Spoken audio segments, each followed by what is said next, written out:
On dénombre au Bénin 6 attaques meurtrières et des pertes en vies humaines en 8 mois depuis le 1er décembre 2021.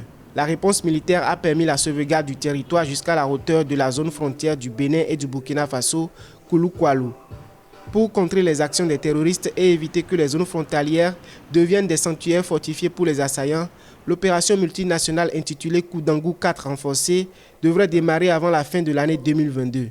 C'est vrai, certains instruments sont déjà mis en place, mais à moyen terme, il faudrait que véritablement on ait des résultats tangibles qui puissent permettre de marquer mettons, le processus qui est déjà engagé en termes de déradicalisation, en termes d'assèchement des sources de financement du terrorisme. À long terme, je pense qu'il est attendu que la coopération au niveau régional et international puisse produire ses fruits.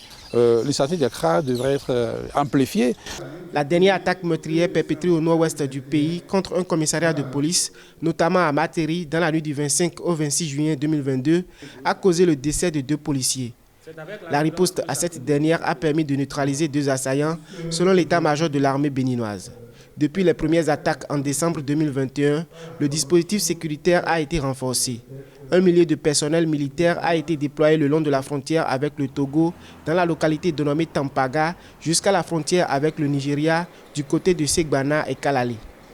Le Bénin n'a perdu aucun état de terrain et mieux encore, le moral des hommes sur le terrain est des plus efficaces, des plus forts. Il y a également une acquisition progressive d'équipements militaires spécifiques adaptés à la menace en cours.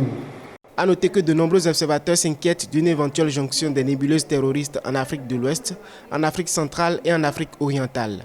Des experts préconisent la mutualisation des moyens, le renforcement des initiatives sécuritaires régionales telles que l'initiative d'Accra, la force multinationale mixte, afin de contenir ce fléau dans les différentes régions du continent africain.